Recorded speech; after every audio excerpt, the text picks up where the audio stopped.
আলাইকুম। আজ বাংলা ব্যাকরণের অত্যন্ত গুরুত্বপূর্ণ একটি টপিক সম্পর্কে আলোচনা করব, আর তা হলো দ্বি-স্বরধ্বনি বা যৌগিক স্বরধ্বনি।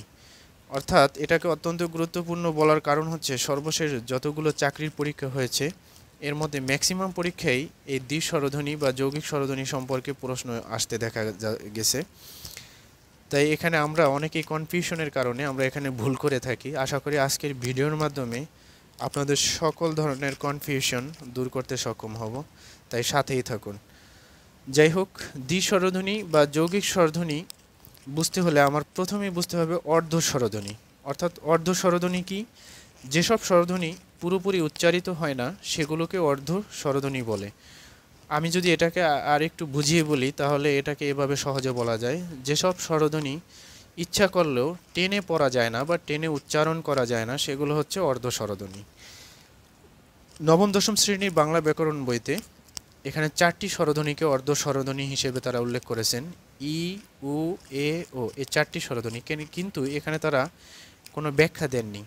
এই 4টি স্বরধ্বনি আবার কোনো কোনো শব্দে উচ্চারণ অনুযায়ী পূর্ণ স্বরধ্বনি হিসেবে ব্যবহৃত হয়, তখন সেটি সম্পূর্ণ পূর্ণ স্বরধ্বনি হয়ে যায়। এটি আমি ভিডিওর একেবারে শেষের দিকে এটি আমি সম্পূর্ণ বুঝিয়ে দেব। এটা বাংলা ব্যাকরণ বইতে তারা উল্লেখ করেননি বা এ ব্যাপারে তারা স্পষ্ট কোনো আলোচনাও করেননি বা কোনো লাইনেও এটা উল্লেখ করেননি। যাই হোক, আমরা সামনের দিকে চলে যাই। এরপর আসি, তাহলে দ্বি-স্বরধ্বনি কি? পূর্ণ স্বরধ্বনি ও অর্ধ স্বরধ্বনি একত্রে উচ্চারিত হলে তখন দ্বি-স্বরধ্বনি হয়। অর্থাৎ পূর্ণ স্বরধ্বনি তাহলে কি? যে স্বরধ্বনি এটার বিপরীত, অর্থাৎ যে স্বরধ্বনি ইচ্ছে করলেই টেনে পড়া যায় বা টেনে উচ্চারণ করা যায় সেগুলো হচ্ছে পূর্ণ স্বরধ্বনি, আর যেটা টেনে উচ্চারণ করা যায় না অর্থাৎ অর্ধেক উচ্চারিত হয় তা হচ্ছে অর্ধ স্বরধ্বনি। তাহলে এবার আমরা উদাহরণগুলো দেখি, আরও স্পষ্ট হয়ে যাবে। এখানে দেখেন লাউ, লাউ শব্দটিতে লা এটাকে টেনে পড়া যায়, এটা হচ্ছে পূর্ণ স্বরধ্বনি। উটাকে টেনে পড়া যায় না, লাউ, ইচ্ছা করলেও টেনে পড়া যায় না। লাউ একত্রে উচ্চারিত হয়, এই যে এখানে বলছে একত্রে উচ্চারিত হলে পূর্ণ স্বরধ্বনি অর্ধ স্বরধ্বনি একত্রে উচ্চারিত হলে তখন দ্বি-স্বরধ্বনি হয়। তাহলে এটা একটা দ্বি-স্বরধ্বনি, আ প্লাস উ ধ্বনি। আবার বউ, ও প্লাস উ ধ্বনি।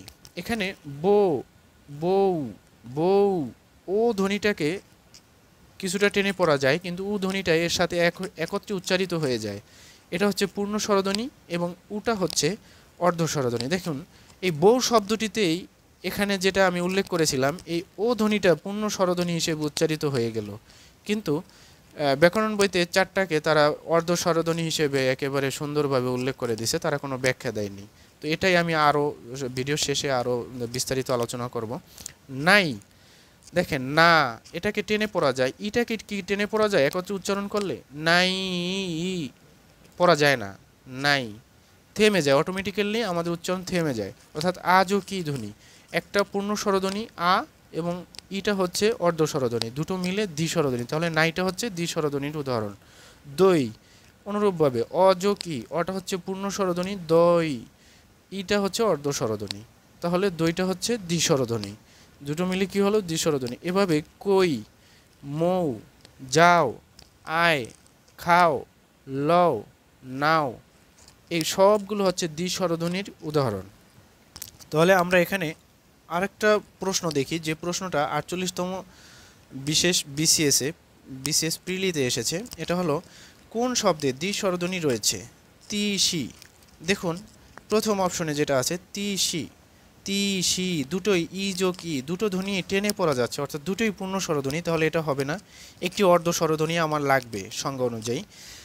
মালি, দুটোই টেনে পড়া, আ ধ্বনি এবং ই ধ্বনি, মালি, দুটোই টেনে পড়া যাচ্ছে, এটাও হবে না। লাউ, এটা কি টেনে পড়া যাচ্ছে?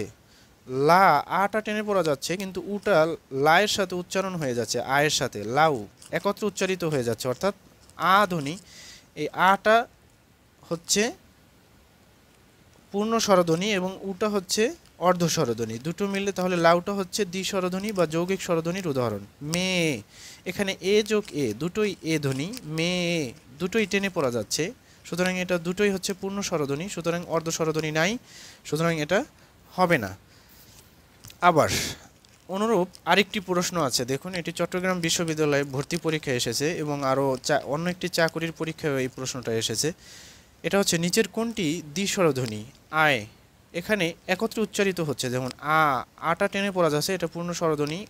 এটা কি টেনে পড়া যাচ্ছে, অন্ত্যেষ্টিয়ার সাথে যে এ ধ্বনিটা আসতেছে আমাদের আয়, একত্রে উচ্চারিত হচ্ছে, সুতরাং এটা হচ্ছে দ্বি স্বরধ্বনি বা যৌগিক স্বরধ্বনির উদাহরণ।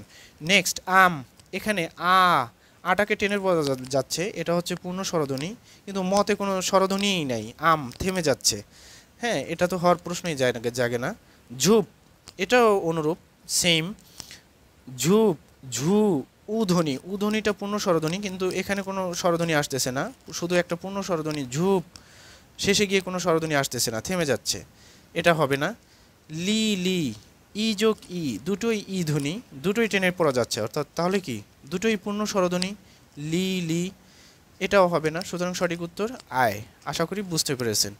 এরপর এতক্ষণ আমরা দেখছি দুই বর্ণ বিশিষ্ট অর্থাৎ দুইটা বর্ণযোগে গঠিত শব্দ নিয়ে উদাহরণ। এবার তিনটা বর্ণ নিয়ে গঠিত শব্দযোগে উদাহরণ দেখব। এখানে বেশি কনফিউশন কাজ করে। এখানে একটা প্রশ্ন দেখা যাচ্ছে যে নিচের কোনটি যৌগিক স্বরধ্বনির উদাহরণ, যৌগিক বা দ্বিস্বরধ্বনির উদাহরণ। যৌগিক স্বরধ্বনি যেটা, দ্বিস্বরধ্বনি সেটা। সাপ, লা, সা, সাপ, এখানে পতে গিয়ে থেমে যাচ্ছে, সাতে সা, ধ্বনি পূর্ণ স্বরধ্বনি, লা পূর্ণ স্বরধ্বনি, দুটোই পূর্ণ স্বরধ্বনি, এখানে কোনো অর্ধ স্বরধ্বনি নেই, এটা হবে না। শিউ, এই যে দেখেন শিউতে গিয়ে দেখেন শি, ই ধ্বনির সাথে ধ্বনি, ই ধ্বনিটা পূর্ণ স্বরধ্বনি এবং ধ্বনিটা হচ্ছে অর্ধ স্বরধ্বনি, কারণ কি এটা থেমে যাচ্ছে গিয়ে শিউ, শিউ, ইচ্ছা করলেও এটা আমি লাস্টের ধ্বনিটাকে টেনে পড়তে পারতেছি না, শি এটাকে টেনে পড়তে পারতেছি, সুতরাং শিটা হচ্ছে পূর্ণ স্বরধ্বনি, উটা হচ্ছে অর্ধ স্বরধ্বনি, দুটো মিলে এটা হচ্ছে দ্বি স্বরধ্বনি বা যৌগিক স্বরধ্বনি একটা আছে, সুতরাং শিউলিটা হবে সঠিক উত্তর। শেফালি, তিনটা দেখেন শেফালি, শেফালি, তিনটা ধ্বনি, সে, এ, ধ্বনি, ই ধ্বনি, তিনটেই টেনে পড়া যাচ্ছে, তিনটেই পূর্ণ স্বরধ্বনি, সুতরাং কোনো অর্ধ স্বরধ্বনি নাই, এটাও হবে না। গোলাপ, লাপটা শেষে গিয়ে থেমে যাচ্ছে, কোনো স্বরধ্বনি আসতেছে না, লা এটা একটা পূর্ণ স্বরধ্বনি, এবং ওটা এখানে পূর্ণ স্বরধ্বনি। দেখুন এখানে যে কনফিউশনটা আছে, এই ধ্বনিটাকে আমার ব্যাকরণ বই বলতেছে এই যে ধ্বনিটাকে অর্ধ স্বরধ্বনি, এই গোলাপে ধ্বনিটা কি অর্ধ স্বরধ্বনির হিসেবে উচ্চারিত হয়েছে? কখনোই না। এটা কি, এটা পূর্ণ স্বরধ্বনি হিসেবে উচ্চারিত হয়েছে। এই ও গো, গোতে ধ্বনিটা পূর্ণ স্বরধ্বনি হিসেবে উচ্চারিত হয়েছে, গো লাভ। তাহলে উচ্চারণ ভেদে আমার কখনো কখনো একই স্বরধ্বনিগুলো, এই অর্ধ স্বরধ্বনি যে চারটা বলছি, কোথায় কোথায় পূর্ণ স্বরধ্বনি হিসেবেও ব্যবহৃত হয়। যেমন আমরা পূর্বের বাংলা ব্যাকরণ বইতেও পড়েছি যে ওই এবং এই দুটোই হচ্ছে যৌগিক স্বরধ্বনি, অর্থাৎ দ্বি স্বরধ্বনি একই। ওই এটা বিশ্লেষণ করলে আসে ওই, ও যোগ ই, এখানে এই ওটা ওই এভাবে যদি আমি ভেঙে পড়ি, ওটা পূর্ণ স্বরধ্বনি, ইটা হচ্ছে অর্ধ স্বরধ্বনি, তাহলে দুটো আছে, সুতরাং এই জন্য ওইটা হচ্ছে দ্বি স্বরধ্বনি বা যৌগিক স্বরধ্বনি। আবার ও যোগ ও এই ওটাকে এখানে টেনে পড়া যাচ্ছে, কিন্তু উটা এর সাথে একসাথে একত্রে উচ্চারিত হচ্ছে, এটা হচ্ছে অর্ধ স্বরধ্বনি, এটা হচ্ছে পূর্ণ স্বরধ্বনি, সুতরাং এই ওটা কি তাহলে দ্বি স্বরধ্বনি, এই ওইটা দ্বি স্বরধ্বনি, তাহলে এই ওটা আমার এখানে এসেই আবার পূর্ণ স্বরধ্বনি হয়ে গেল। ঠিক আছে, সম্পূর্ণ উচ্চারণের এবং ব্যবহারের উপরে ডিপেন্ড করে। আশা করি বুঝতে পেরেছেন এবং আপনাদের কনফিউশন দূর করতে পেরেছি। যদি আপনাদের ভিডিওটি কাজে লাগে তাহলে শেয়ার করে আপনার টাইমলাইনে রেখে দিতে পারেন। আজ এ পর্যন্তই, সকলেই ভালো থাকবেন।